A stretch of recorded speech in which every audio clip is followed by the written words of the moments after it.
Hi and welcome back. I have my 2 weeks 1 palette update for you, and I have been using the ColourPop Element of Surprise palette for the last 2 weeks. I got some thoughts. At the end of this video, I will be doing like a little slideshow of my Eye of the Days from me using this. So if you want to see what kind of looks I created with it, stick around to the end. It's kind of interesting. So this is what the inside looks like. I haven't really pushed that back. It looks like it would be very warm toned with a couple of pinks. This palette is pink. Like, I'm just gonna say it. If you do not like pink eyeshadow, you're not gonna like this palette because the majority of my looks turned out pink. Like, that is the main color or the main undertone of these shadows. Like, it is a pink palette. No matter which way you try to use it, it's gonna turn out pink. So, if you don't like pink eyeshadow, don't buy this palette. If you do like pink eyeshadow, you're gonna love this palette. Thankfully for me, pink eyeshadow is like the one thing that I live for. So I really like this. Blendability is good. The quality is on par with the rest of their like powdered shadows or 16 pan. This is a 16?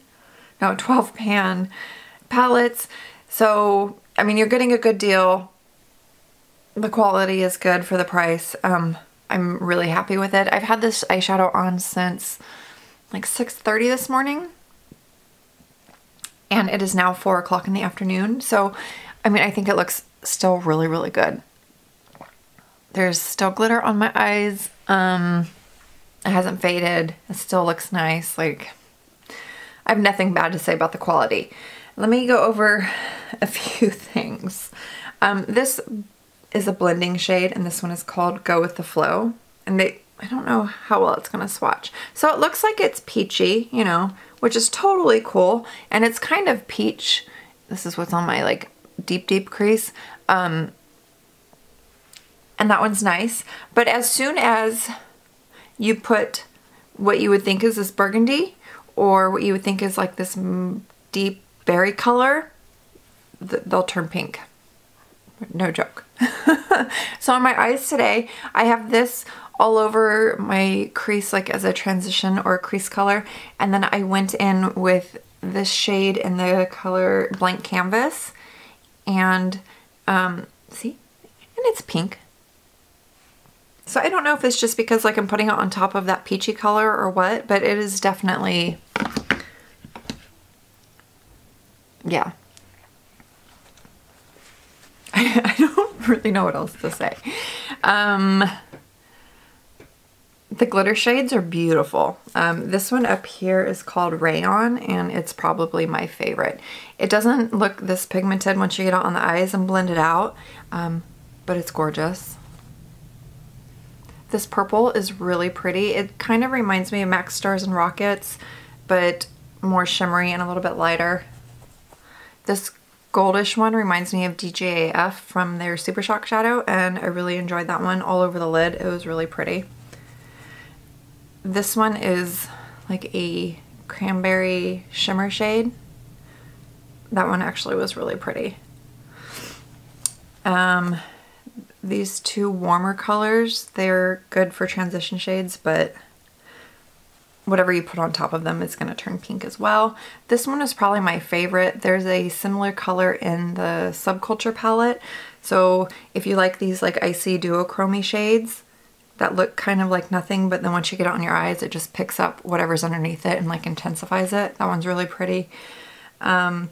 These two, this one and this one, look very similar to some of the colors in the Lila palette. They're beautiful. And then this pink.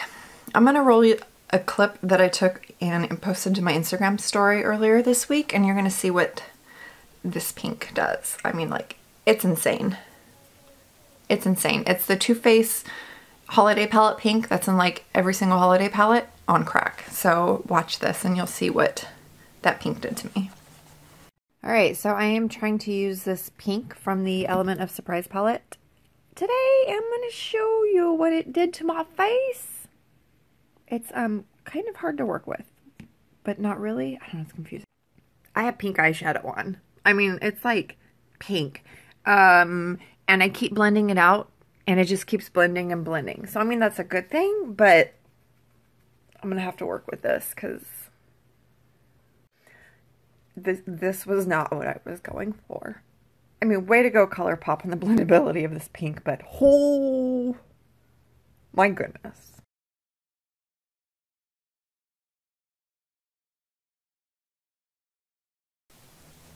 I love this palette. I've really, really enjoyed using it. I don't have anything negative to say about it, but if you hate pink shadow, then you're going to hate this palette. Maybe pick it up if you're wanting some of like these glitters, because they are pretty neat, but just be warned. But I do like it, and I've enjoyed using it, so I'm happy with that. All right.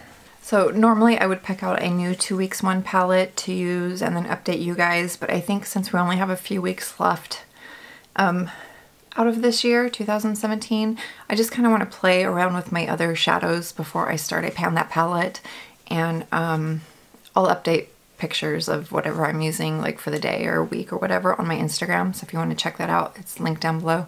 But yeah, I don't know what else to say except for ColourPop always does really good with these little palettes, and the element of surprise for me in this palette was that hot pink. It was pretty banging. Scared me just a little bit. But yeah. Anyways, thank you so much for sticking with me for this series throughout this year. I've really enjoyed it. It's been fun to stick strictly to one palette and play around and see what kind of different looks I can get out of them. I'm going to do something similar for my Pan That palette kind of next year, but you'll have to wait until January to see what I'm going to be doing for that. All right, thank you so much for watching. I hope you have a wonderful rest of your day, and I will see you in the next one. Bye!